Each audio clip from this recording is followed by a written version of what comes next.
I stood frozen with a tray of steaks as my husband told his friends I was beneath his level. He didn't know I'd already seen the files for his secret plan to destroy me, and I was about to end it all today. Before continuing, write where you are from or what time it is.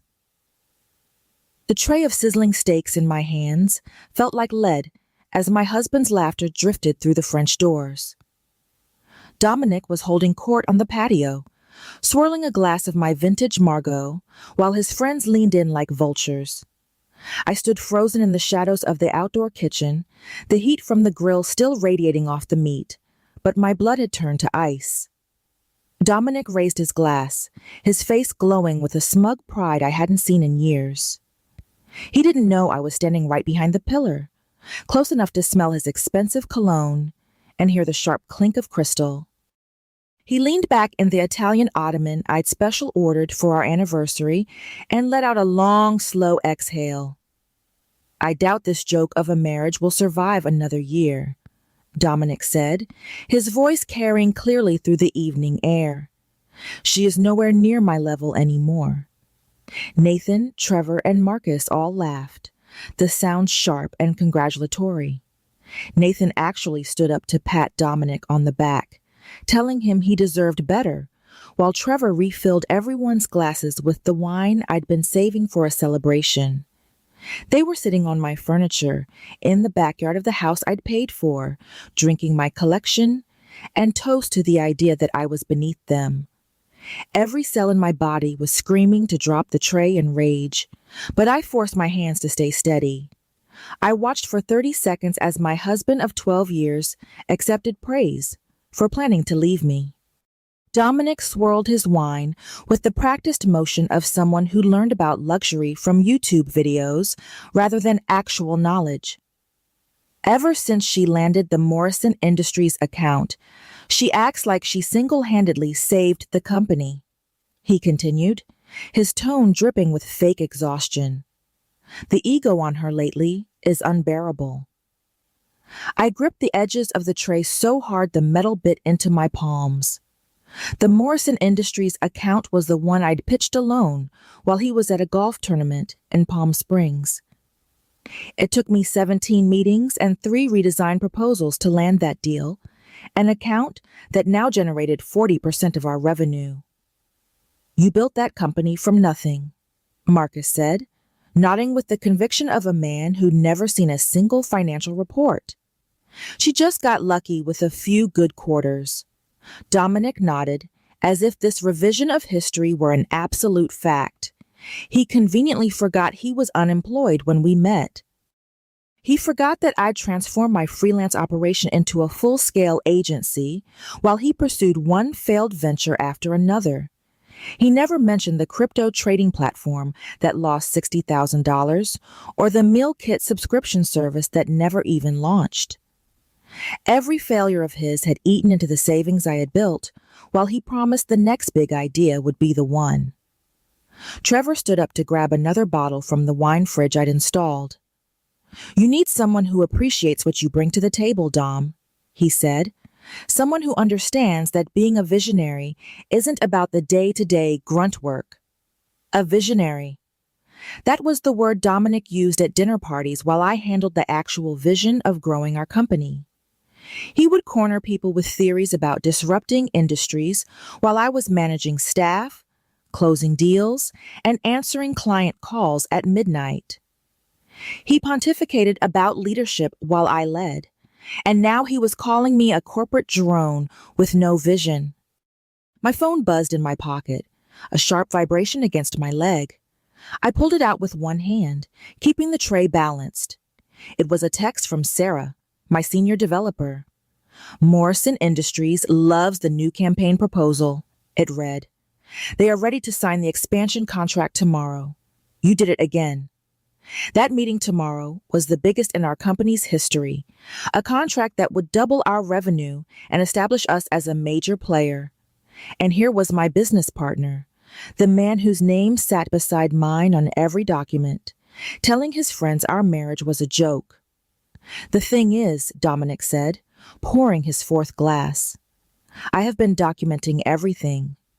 Every time she makes a decision without consulting me. My lawyer says I have a strong case for taking at least half the company, maybe more. He mentioned Derek Polson, the lawyer from the country club he told me was just a racquetball partner. They hadn't been playing sports. They had been meeting about dividing assets I'd built while I was still building them. Smart man, Trevor said, raising his glass again. Get your ducks in a row before she knows what hit her. She won't see it coming. Dominic's confidence, built on wine and the echo chamber of his friend's validation, was sickening. Ruby thinks she is so smart with her presentations, he laughed, but she doesn't understand the real game being played here. I realized then that the Thursday night gatherings weren't poker games or strategy sessions. They were planning meetings for my humiliation. Every week while I worked late, they were reinforcing his delusions and helping him construct a narrative where he was the victim. I looked at the four of them through the glass, men who had eaten at my table dozens of times, and I felt a wave of clarity wash over me. I pushed open the French doors with the tray still in my hands. The heavy glass swung wide, hitting the stop with a dull thud. Four heads snapped toward me in perfect synchronization, their laughter dying mid-breath. Dominic's crystal tumbler stopped halfway to his lips, the amber liquid catching the patio lights I'd strung up last summer. The silence was so complete, I could hear the distant hum of the neighbor's pool filter. Dominic's face transformed from a confident storyteller to a caught teenager in a single second. "Ruby," he stammered, his voice cracking. "We were just talking about—" "Why wait a year?" I said. My voice was carrying the same measured, cold tone I used when firing a vendor who had breached a contract. I set the tray of cold steaks down on the side table with deliberate calm. "Let's end it today. I wouldn't want you to endure another 12 months married to someone so far beneath your level." Nathan's face went white. Trevor suddenly found his phone screen fascinating. Marcus actually took a step backward, nearly knocking over a candle. Dominic just stared at me with his mouth open, no words coming out for once in his life.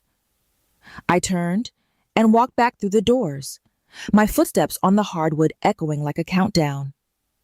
I headed straight for the master bedroom, my mind moving with surgical precision. I pulled the largest Samsonite suitcase from the closet, a gift to myself after our first $1 million contract, and laid it open on the bed. I started folding blazers I'd worn to meetings he hadn't attended and packing the jewelry I'd bought myself. From the bathroom, I collected my skincare routine, the expensive serums I'd invested in, because taking care of myself was the only thing I could control while managing a business and a husband who resented me. I heard footsteps on the stairs, multiple sets, hesitant and uncoordinated. "Ruby, please, can we talk about this?" Dominic appeared in the doorway, his hair disheveled from running his hands through it. Behind him, I could see Nathan hovering in the hallway. "There is nothing to talk about," I said, zipping my toiletry bag. "You've made your position clear. You've been meeting with Derek Polson about divorce. What exactly is left to discuss?" The color drained from his face at the mention of his lawyer. "How did you know?" he whispered. I pulled my laptop bag from the closet, the one containing every password and every piece of intellectual property I developed. "The same way I know about the separate bank account you opened in January," I said, "and the same way I know you've been telling investors. I'm emotionally unstable." Nathan stepped into view, and the look on his face made everything click. The guilt wasn't just about tonight. It was deeper. "It was you," I said, looking at Nathan. "You sent me that anonymous message an hour ago. Check your husband's Thursday night meetings," it had said. Dominic spun around to face his best friend, his face contorting with a rage I'd never seen directed at anyone but me. "You warned her?" he yelled. Nathan straightened his shoulders, looking like an adult for the first time since I'd known him. I have been sending her screenshots for 3 weeks, Dom, Nathan said. Every message in the group chat where you talked about hiding assets. Every discussion about Project Gaslight. I stopped packing for a second, the name hitting me like a physical blow. Project Gaslight. You actually named it, I said, let out a short, hollow laugh. You named the destruction of your wife's reputation like it was a military operation. Trevor and Marcus had crept up the stairs now, standing in the hallway like actors who had forgotten their lines. The Thursday night gatherings were never about poker, Nathan continued, his voice gaining strength. They were planning sessions. Dom would tell us his strategy for documenting your supposed instability. He was taking photos of you working late to prove you were neglecting the marriage. He was recording conversations out of context to build a case that you were the problem, while he was the long-suffering husband. I folded my last dress, the red one I'd worn to the company party where he'd taken credit for my numbers. And you all just went along with it, I said, facing them all. Men who'd eaten my food and whose wives I'd consoled. You thought it was funny that I deserved to be destroyed because I had the audacity to be successful. Silence filled the room, heavy and suffocating. Dominic's hands clenched at his sides, his jaw working as he searched for words that might salvage the situation. But we both knew there weren't any. You couldn't unsay what I'd heard. You couldn't undo 3 months of planning. I closed the bedroom door with a soft click that felt louder than a slam. I rolled my suitcase down the hallway, passing the gallery wall of our wedding photos. Each frame felt like a monument to a lie.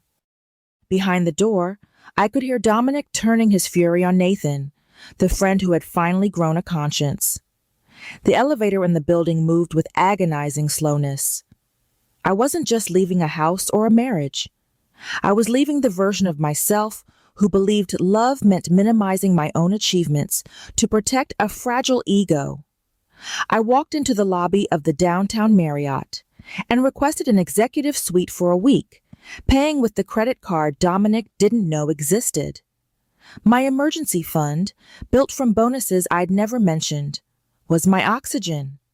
The suite on the 23rd floor overlooked the business district, where tomorrow I'd have to face the Morrison Industries executives.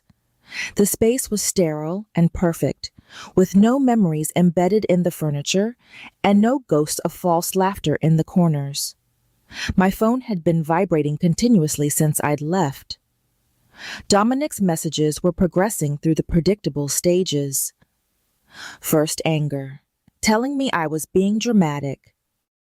Then manipulation, saying I'd misunderstood. Then the threats.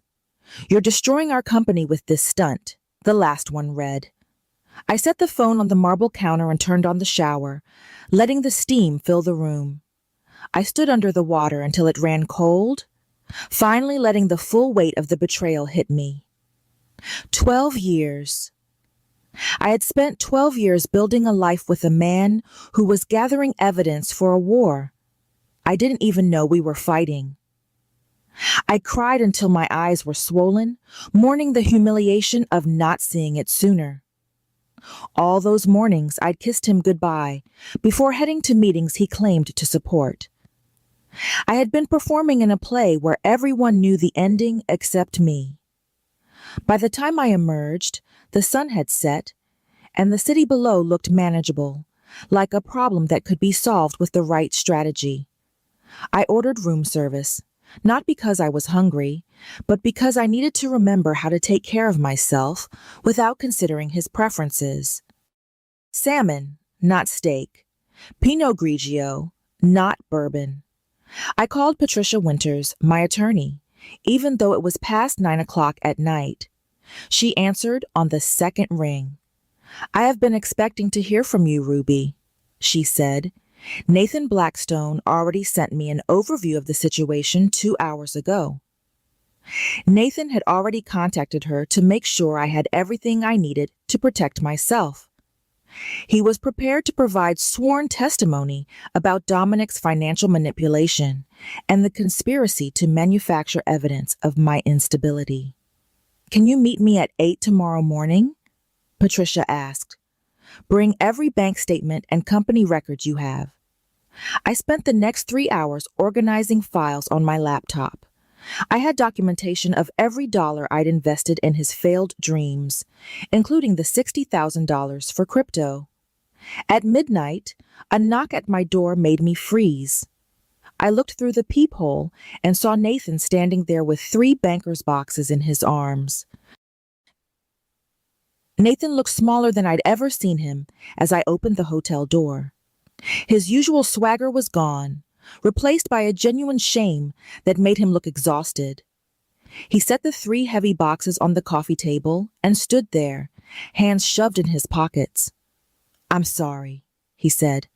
"I know that doesn't fix anything, but watching him poison everyone against you while you were keeping the company afloat has been eating at me for months."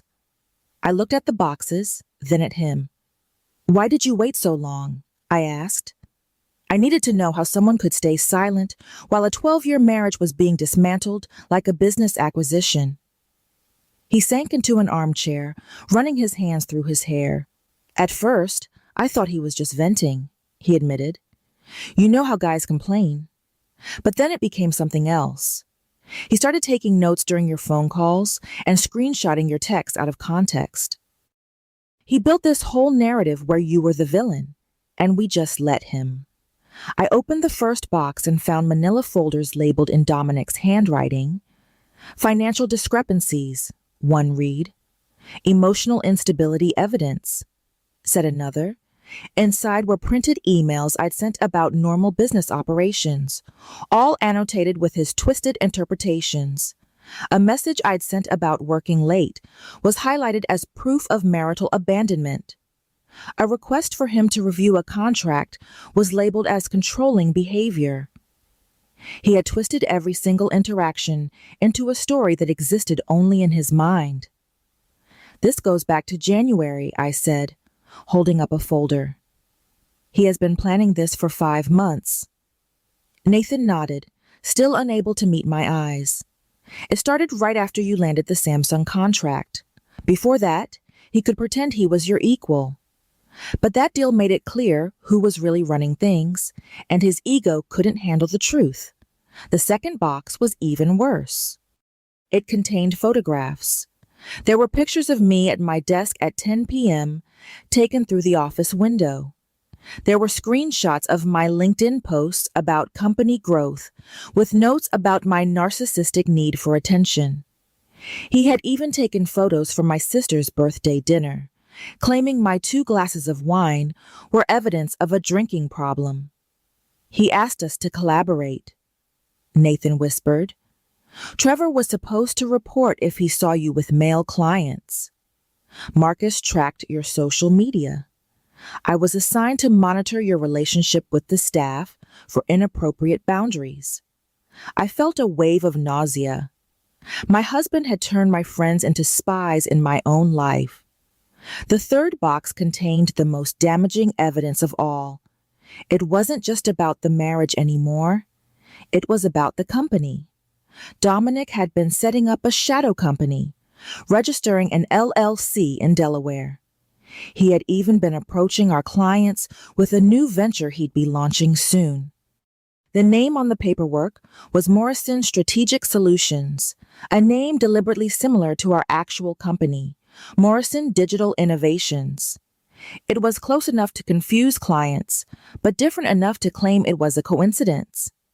My phone buzzed again, this time with a text from Sarah marked emergency. "Dominic just sent an all-staff email," she wrote. "He is claiming you are having a mental health crisis and that he is taking temporary control of operations. What should I do?" I showed Nathan the message and his face went pale. "He is escalating faster than we thought," he said. I called Patricia immediately and put her on speaker.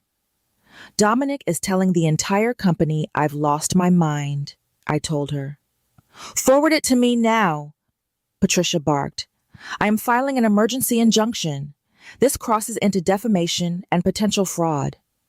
Patricia told me not to respond to the email and not to contact the staff yet. She wanted to handle it legally first to prevent Dominic from claiming I was acting erratically. Nathan and I spent the rest of the night organizing the documents in the boxes, creating digital copies of everything. We were building the case that would protect my reputation and the 23 employees who depended on me. Around 2 a.m., Nathan looked up from a stack of bank records. Do you hate me for not speaking up sooner? He asked. I looked at him and didn't lie. I don't know what I feel about you, Nathan. You participated in this.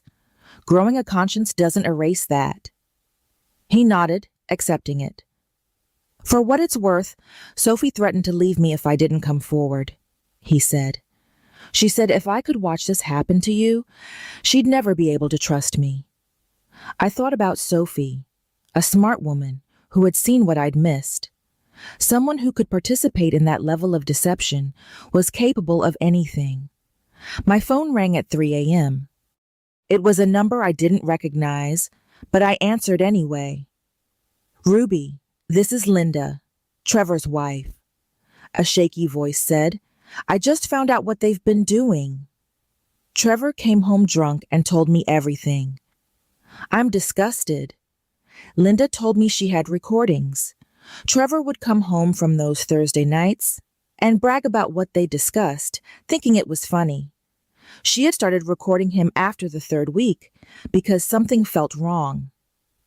I have hours of him describing their plans, she said. I've already uploaded them to a cloud drive, and I'm sending the link to your lawyer. I'm filing for divorce too, Ruby.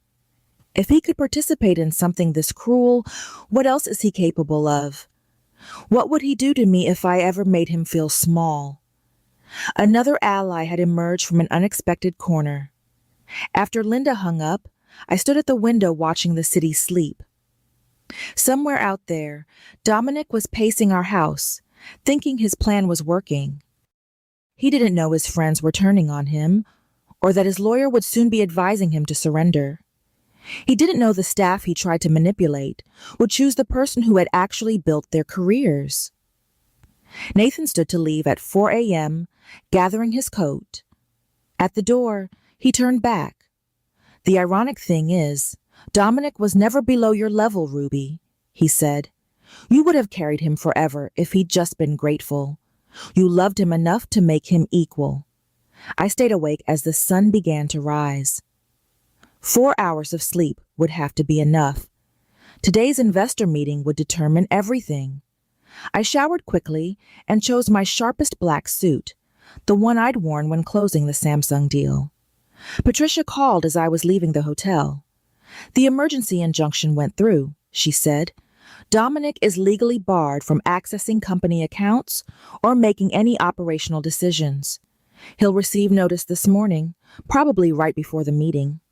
He is going to be furious. Let him be, I replied. Anger makes people sloppy. I arrived at the office at 6 a.m. using my key card. The building was empty except for security and the cleaning crew who nodded in recognition. They'd seen me here at all hours, unlike Dominic, whose badge rarely registered activity before 10 a.m. Nathan was already in the conference room, arranging printed documents. He hadn't slept either. We worked without speaking, creating stations of evidence around the room. Financial records at one end, client testimonials at another. The project Gaslight documentation was displayed where Dominic would have to face it the moment he walked in. He will try to spin this as a marital dispute, Nathan said, adjusting the projection screen. That's his opening move. Make it personal, not professional.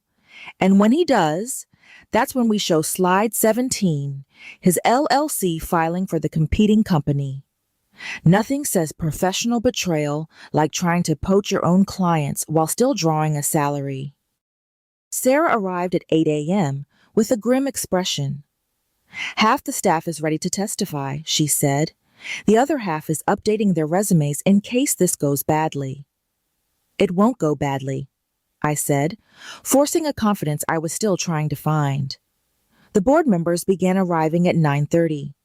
Margaret Chin was first, her expression unreadable.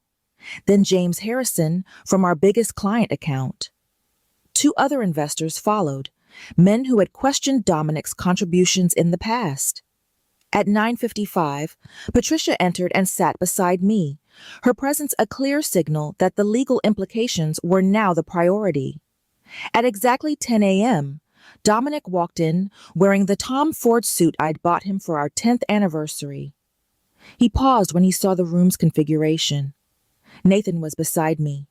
Patricia was waiting. The board was silent. Dominic recovered quickly, his salesman's smile sliding into place as he took his seat.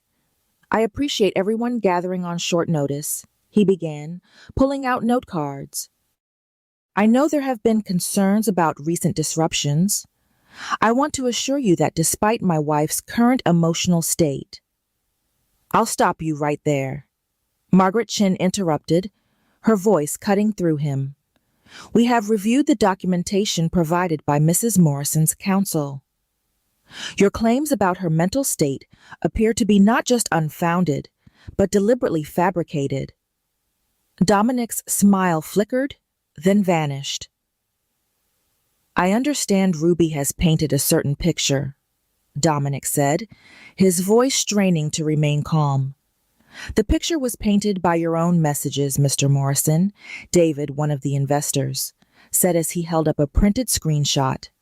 This group chat, where you discuss Project Gaslight, where you strategize about documenting false evidence.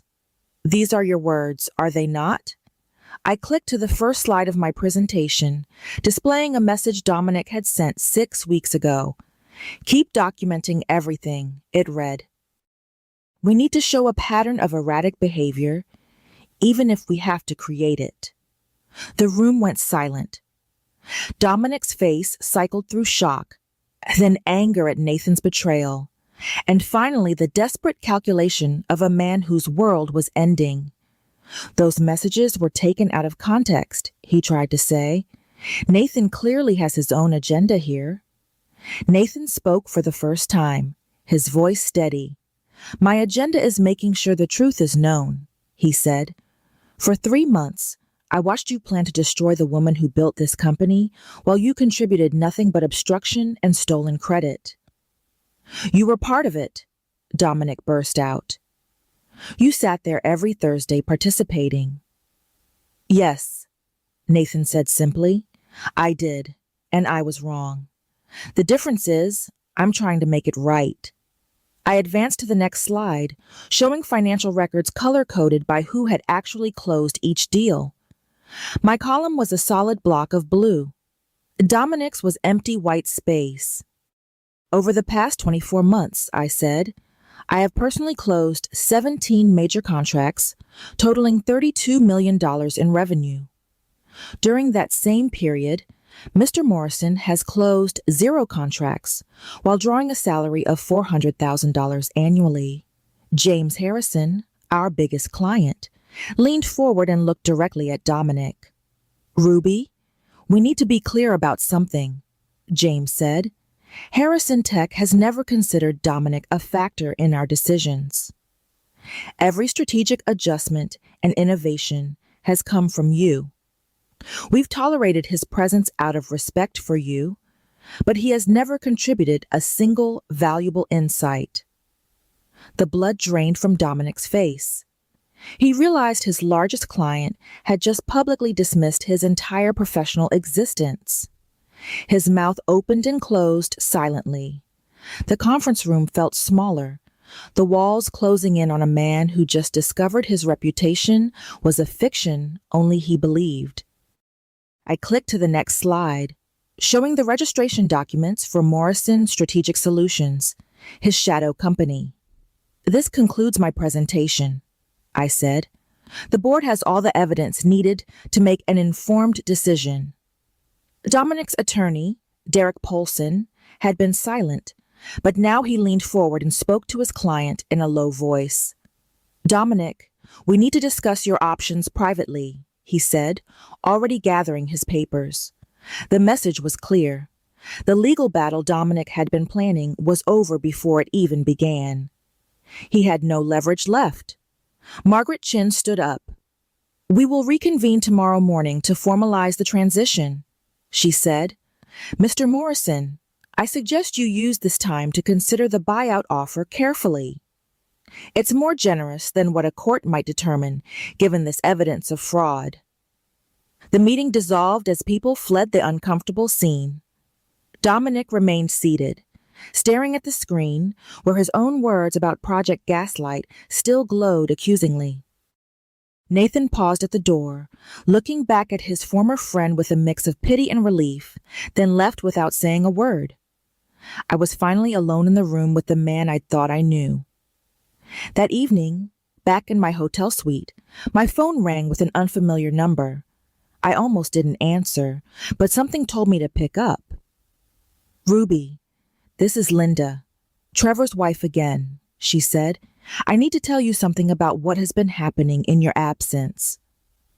I sat down, suddenly alert. Linda told me she had found Trevor's journal. Pages and pages of Dominic's advice on how to handle their wives. He called it maintaining frame and strategic relationship management. Dominic had been coaching all of them on how to document their wives' spending to make them look irresponsible. He taught them how to gaslight their wives about social situations, making them doubt their own memories. He taught them how to position themselves as the rational ones while painting their wives as emotional and unstable. Trevor has been using these tactics on me for months, Linda sobbed. I thought I was going crazy. Dominic hadn't just been planning my downfall, he'd been teaching his friends to destroy their own wives' confidence. It was a masterclass in manipulation, disguised as poker games. I told Trevor I found the journal, Linda said. The look on his face when he realized what Dominic had turned him into was sickening. Linda told me Trevor was cutting Dominic out completely, and they were starting counseling, though she wasn't sure the marriage would survive. After she hung up, I sat in the darkness, watching the city lights. My phone buzzed with a text from Sarah. You need to see what is happening at the country club, she wrote. She attached a photo of Dominic, disheveled and intoxicated, holding court at the bar with anyone who would listen. Even in the grainy image, you could see the other patrons leaning away from him.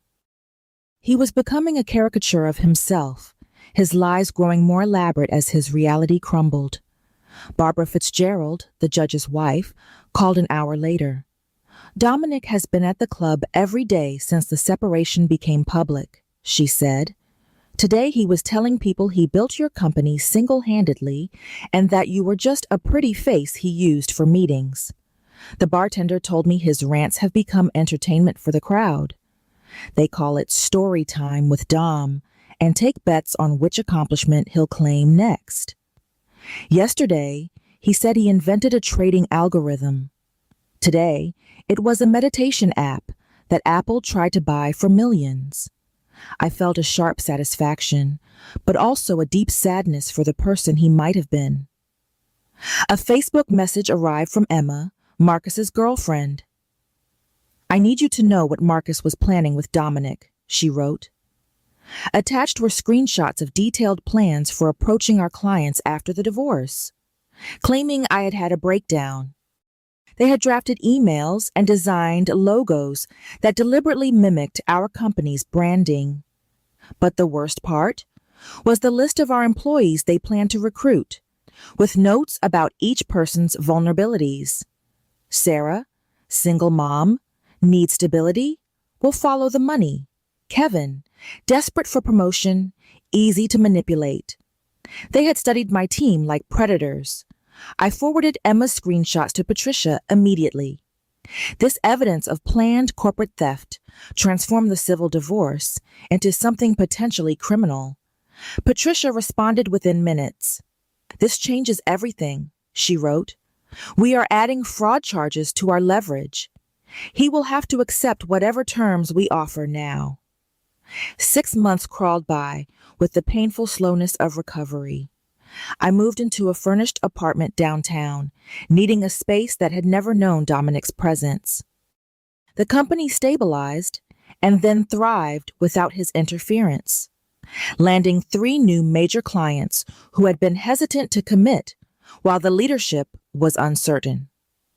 Nathan proved himself invaluable as the director of operations, his guilt driving him to work harder than anyone else. I still couldn't look at him without remembering his silence, but he was doing the work. The morning of the divorce finalization arrived gray and drizzling. I dressed in a new suit Dominic had never seen and met Patricia in the lobby of her building. The conference room smelled of leather and old coffee. Dominic was already there, and the transformation stopped me mid-step. The man who had once strutted in Tom Ford was now wearing a basic wrinkled shirt from Target. He had lost about 40 pounds, and his face had thinned dramatically. The BMW he loved more than our marriage had been replaced with a decade-old Honda. His hands shook as he held the pen. His attorney was a young man who looked fresh out of law school, clearly overwhelmed by Patricia's presence. The terms remain as discussed, Patricia said, sliding the final settlement across the table. Mrs. Morrison retains full ownership of the company, the intellectual property, the house, and all investment accounts. Mr. Morrison receives his personal belongings, the crypto wallets from his failed ventures, and his grandfather's watch. No alimony, no future claims, and a 5-year non-compete clause. Dominic's signature looked like a child's scrawl. He couldn't meet my eyes. When he finally spoke, his voice was barely a whisper. I know you won't believe me, but I am sorry. I looked at him, really looked at him, and saw a hollow shell of a man. You're right, I said quietly. I don't believe you. He signed the last page and left without another word, his footsteps echoing down the hallway like a funeral march. I stood there for a moment, breathing in the silence of my new life. 2 weeks later, a Forbes journalist named Catherine Wells arrived at my office.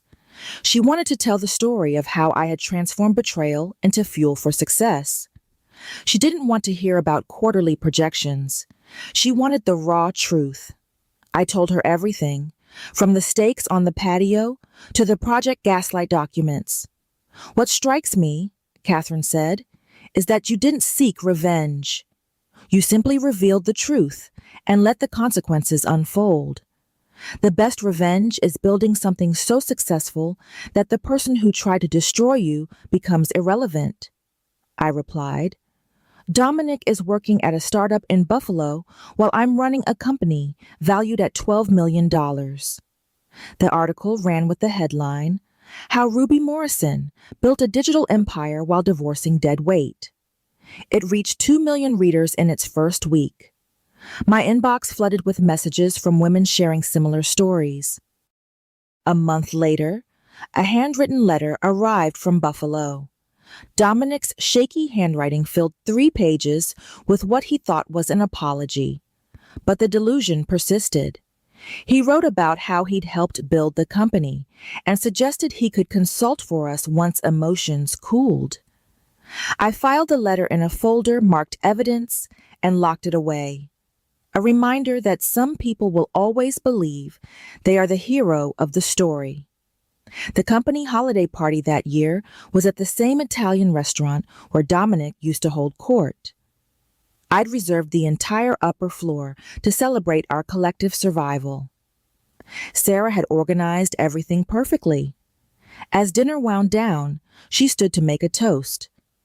To survival, she said, her eyes tearing up, and to leaders who earned their titles instead of stealing them. The glasses clinked, but then Margaret, our CFO, stood up. Since we're sharing, she began, her voice wavering, My ex-husband convinced me I was terrible with numbers despite my master's degree. He made me doubt myself until I nearly quit finance. The stories started pouring out. Kevin, our lead developer, shared how his girlfriend used to mock his work as just playing with computers. Every person in that room had been diminished by someone who claimed to love them.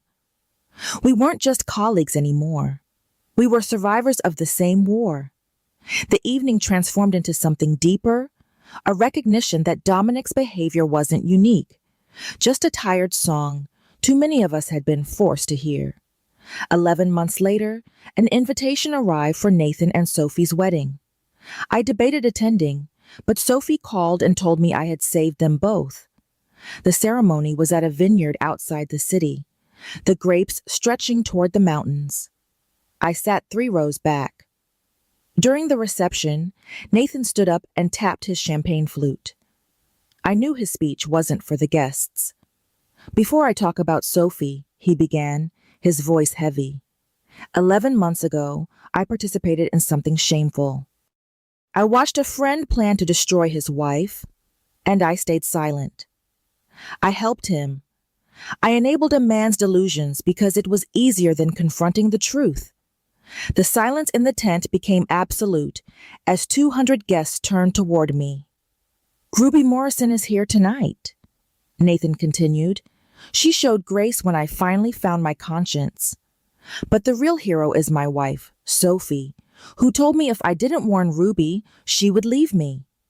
If you can watch this happen to her, how do I know you won't do it to me?" The applause was thunderous. I raised my glass in acknowledgement of an apology I hadn't expected, but needed. Later, Sophie found me at the bar. "He tortures himself about those 3 months," she whispered. "What happened, happened," I replied. "We all got where we needed to be." 3 weeks later, I was focused on planning my mother's 70th birthday party. The country club's event coordinator didn't mention the irony as we selected menus. The ballroom would host 80 guests, 3 generations of Morrison women. Looking at them, I saw our family's evolution. My grandmother's generation, who were told to be grateful for any crumb. My mother's generation, who worked twice as hard for half the recognition. My generation fighting for equality. And my niece Lily, who simply expected fairness as her birthright. Mom pulled me aside, champagne making her honest. "I saw it, you know," she said quietly.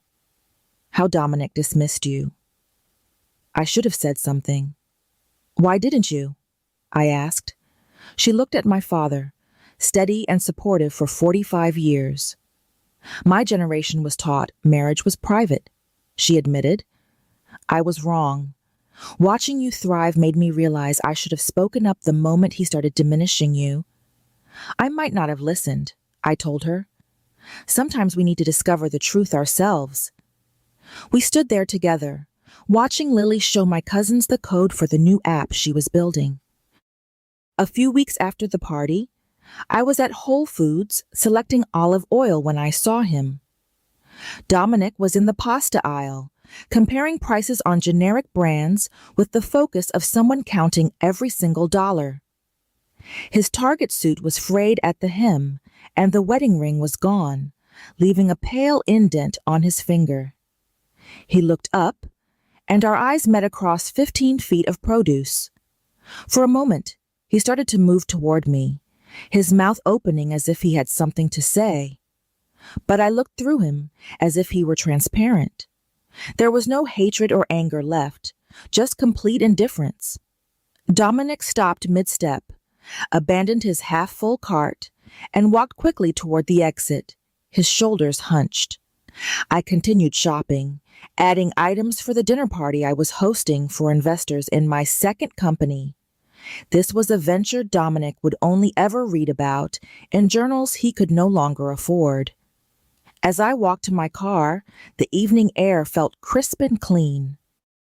I thought about that night on the patio, the tray of steaks, and the man who thought I was beneath him. He was right about one thing. The marriage didn't survive the year. But I did. and I was exactly where I was meant to be. The expansion of Morrison Digital Innovations wasn't just a business move, it was a reclaiming of my identity. Within 6 months of the divorce, we moved into a new office space on the top floor of a skyscraper, overlooking the very country club where Dominic used to spend my money. Every time I walked into that glass-walled lobby, I felt the weight of my own success. We were no longer a small agency. We were a powerhouse with 45 employees. I promoted Sarah to vice president, and Nathan, who had stayed true to his word, was managing the daily operations with a level of transparency that Dominic never could have managed. Our first big project after the split was the global rollout for a tech giant, a deal worth $5 million. During the final pitch, I sat across from a board of executives who looked at me with genuine respect. There was no man beside me, taking credit for my words or leaning over to whisper a correction. I spoke, they listened, and we won the contract on merit alone. When the news hit the industry trades, my phone blew up with messages. One of them was from Trevor. He had sent a short, professional note congratulating me, mentioning that he and Linda were officially divorced. I didn't reply to Trevor, but it confirmed what Linda had said.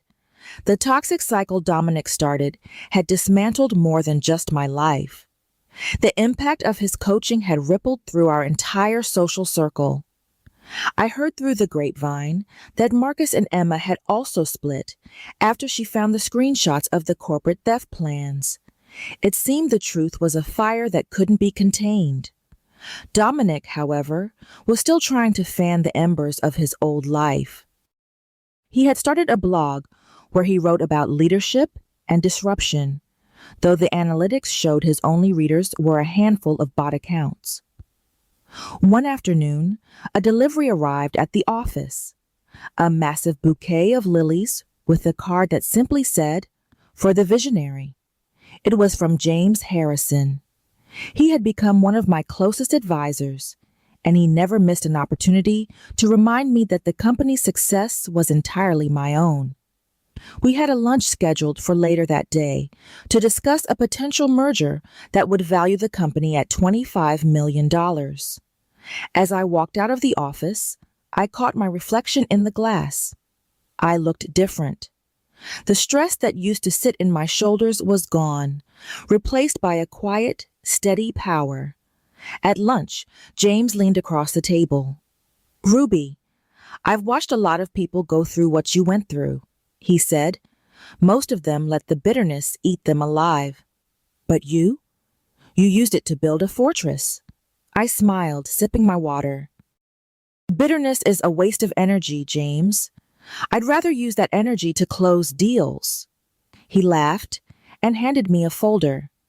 "This is the preliminary offer from the acquisition group. Take a look." I opened the folder and saw the numbers. It was more than I had ever dreamed of. If I signed this, I would be set for life. But as I looked at the pages, I realized I wasn't ready to sell. I wasn't done building. "I want to take this company to $100 million, I told him. James didn't even blink. "I figured you'd say that," he replied. "That's why I have a second proposal here for a Series B funding round instead." He was right. He saw the fire in me that Dominic had tried to extinguish. We spent the rest of the afternoon mapping out the next 3 years, a plan that involved opening offices in London and Tokyo. I was no longer just surviving. I was conquering. That night, I went back to my apartment and sat on the balcony. I looked out at the city, thinking about how far I'd come from that night on the patio. I realized that the greatest gift Dominic ever gave me was his betrayal. It forced me to stop playing small. It forced me to stop hiding my light so he wouldn't feel overshadowed. I was finally standing in the full sun of my own achievements. I picked up my phone and saw a notification from a news app. "Local man arrested for fraud," the headline read. My heart skipped a beat as I clicked on it. It wasn't Dominic. It was Derek Polson, his former lawyer and racquetball partner. He had been caught in a massive embezzlement scheme involving several members of the country club. The article mentioned that the investigation was expanding to include several of his associates and former clients. I felt a chill. If I had stayed with Dominic, if our finances had remained intertwined, I would have been dragged down with them. The Project Gaslight plan hadn't just been a betrayal of our marriage, it was a bullet I had narrowly dodged. I put the phone down and took a deep breath of the cool night air. The next morning, I called Patricia. "Did you see the news about Polson?" I asked. She chuckled. "I was just about to call you, Ruby. Our timing with the divorce was perfect. Because of the way we structured the settlement and the clear separation of assets, you are completely shielded from whatever mess he's in. But Dominic, since he insisted on keeping those crypto wallets and certain private accounts Polson helped him set up, he's likely going to be questioned by the investigators." I leaned back in my chair, the irony of the situation settling over me. Dominic had fought so hard to keep those hidden assets, thinking he was being smart, thinking he was playing the real game. And now, those very assets were the breadcrumbs leading the authorities right to his door. He had built his own trap while trying to set one for me. I told Patricia to make sure our legal shield was impenetrable. "Don't worry," she said. "You are the cleanest person in this city." I hung up and looked out at the morning fog lifting off the river. The universe really did have its own sense of justice. By the end of the week, the news was official. Dominic had been brought in for questioning. The local papers carried a small photo of him leaving the courthouse, looking frantic and small in his target suit. I felt a momentary pang of pity, but it was quickly replaced by a sense of finality. He had chosen his path, and I had chosen mine. I turned my attention back to the London office expansion plans. I had a flight to catch in 2 days, and there were 23 new hires to finalize before I left. My life was moving forward at a pace he could never match. As I was packing my bags for London, my phone rang. It was a restricted number. I hesitated, then answered. "Ruby?" It was his voice, sounding thin and desperate. "I just need one favor. I don't want to go to jail. I can give you information on Polson if you help me with the legal fees." I didn't say anything for a long time. The silence stretched across the line until he started to sob. "Please, Ruby. I'm sorry for everything." "I really am."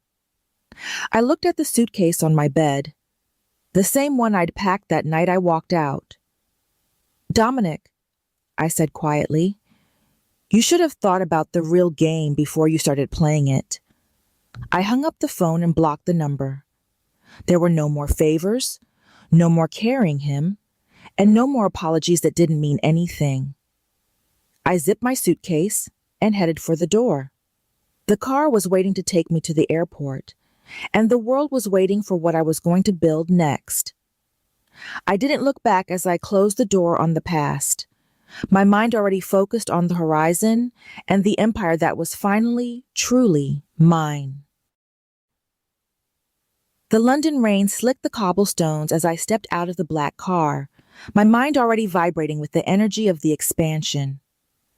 6 months of clean air and high-stakes growth had transformed the company, but the news from home was a dark shadow following me across the ocean. Dominic had been formally charged with conspiracy and fraud related to the Polson embezzlement ring. He was facing years in prison because he had refused to let go of the shadow accounts he built to spite me. I stood in the lobby of our new Mayfair office, watching the London staff prepare for the launch, and realized that my success was now a global entity, while his world was shrinking to a prison cell. I spent the morning in meetings with British regulators, navigating the bureaucratic maze with a surgical focus. Every document I signed felt like another brick in a fortress that Dominic could never breach. I had hired a top-tier security firm to monitor my communications after his desperate call, ensuring that the poison of his failure couldn't seep into my new life. Sarah called from the New York office, her voice crackling with excitement over the latest revenue reports. We had just hit a record quarter, and the investors were already talking about a public offering. During a break, I sat in a glass-walled conference room overlooking the Thames and checked the updates on the trial. Dominic's new lawyer was trying to argue that he had been an unwitting participant in Polson's schemes, but the evidence we had turned over was ironclad. Every Thursday night, recording from Linda showed Dominic bragging about the financial tricks he was learning. He had documented his own downfall while trying to document mine. I felt a cold sense of justice as I read through the testimony of Marcus, who had turned state's witness to save himself. The evening launch party in London was a sea of tailored suits and ambitious conversations. I moved through the room with the confidence of a woman who had survived the worst and come out stronger. A prominent British investor approached me, raising a glass to the Morrison digital empire. He asked me what the secret to my resilience was, and I told him it was the realization that your worth isn't determined by the person sleeping next to you. He nodded in respect, and for the first time in years, I didn't feel the need to look over my shoulder for a husband's approval. But as the night wound down, a notification appeared on my phone from our internal security portal. An unauthorized login attempt had been made on my private cloud drive from a location in Buffalo. My heart rate spiked as I realized Dominic was still trying to find a way to hurt me. He was looking for the intellectual property files he thought he owned. I immediately contacted our IT director and had the account locked, but the realization that he was still stalking my digital life felt like a violation. I walked out onto the balcony of my hotel, the London skyline twinkling in the mist. Dominic was a cornered animal, and cornered animals were the most dangerous. He was losing everything: his freedom, his reputation, and his delusions of grandeur. I knew that the trial back home was going to be a media circus, and I needed to be ready to protect the company's image. I called Patricia and told her to prepare a defamation suit against Dominic if he mentioned the company during his defense. We were going to cut him out entirely, like a tumor. The next morning, I was preparing to head to the airport when Sarah called again, her voice hushed. "Ruby, you need to check the news," she said. "Dominic didn't show up for his hearing this morning. There is a warrant out for his arrest." I sat down on the edge of the bed, the world going quiet around me. He had jumped bail. He had nothing left to lose. And now, he was a fugitive. I looked at the security guard waiting by my door and realized that the war wasn't over. He wasn't just running from the law. He was running toward the last thing he felt he had a claim to: me. I felt a chill that had nothing to do with the London weather. I told the guard we were changing our travel plans and headed for a private terminal. As the plane took off, I looked down at the clouds and knew that I was heading back into the storm. Dominic was desperate, and a desperate man with a visionary ego was a threat that couldn't be ignored. Returning to New York felt like entering a command center. I moved from the apartment to a secure residence while the police searched for Dominic. The company was under a temporary security lockdown, and the board was nervous about the negative press. I spent my days in back-to-back crisis meetings, reassuring investors that the business was decoupled from Dominic's criminal activities. Nathan was working around the clock to track any of Dominic's remaining contacts at the country club, hoping to find a lead. The pressure was immense, but I refused to let the staff see me sweat. We were on the verge of closing the Tokyo deal, and I couldn't afford a single lapse in focus. I received a package at the office, a plain envelope with no return address. Inside was a single photograph of the patio from our old house, with a circle drawn around the pillar where I had stood that night. There was no note, but the message was clear. He knew I had been listening from the start. He was watching me. I handed the photo to the detectives, my hands steady, even as my stomach churned. They traced the delivery to a courier service used by Polson's associates. It was an intimidation tactic, but it only hardened my resolve. I realized that Dominic's obsession wasn't just about the money. It was about the fact that I had won.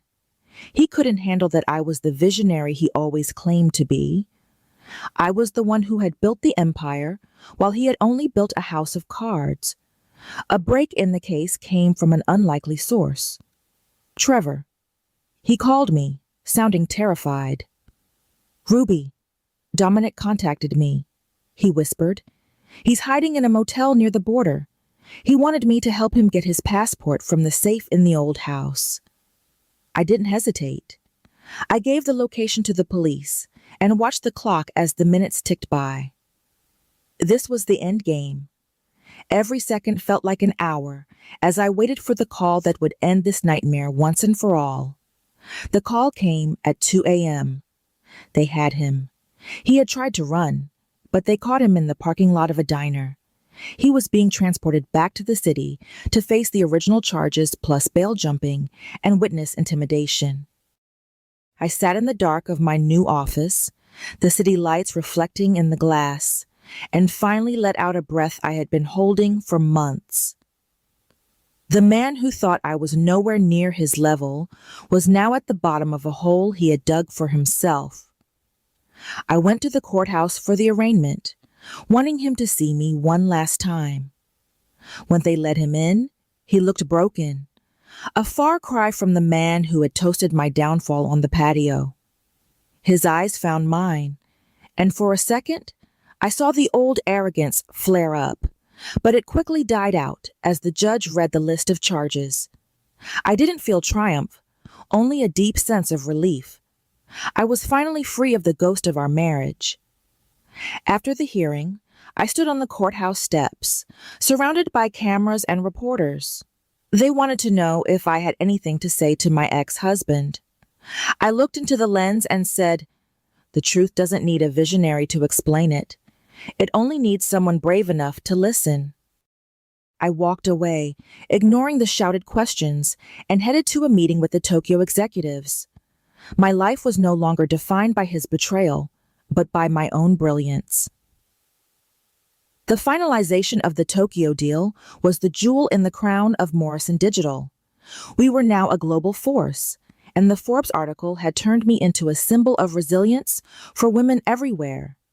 I spent my days traveling between continents, but I always made sure to stay connected to the team in New York. We had created a culture of transparency and support that made the old Thursday night gatherings feel like a bad dream from another lifetime. I was finally the leader I was always meant to be. Dominic's trial ended with a conviction on all counts. He was sentenced to 10 years in federal prison. I didn't attend the sentencing, but Patricia sent me a transcript of his final statement. Even at the end, he tried to blame Polson and the system for his choices, never once taking responsibility for the pain he had caused.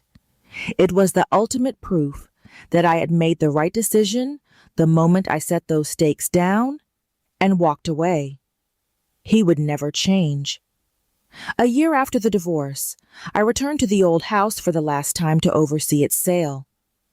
Walking through the empty rooms, I remembered the woman who had lived there, the one who had minimized her success to keep the peace.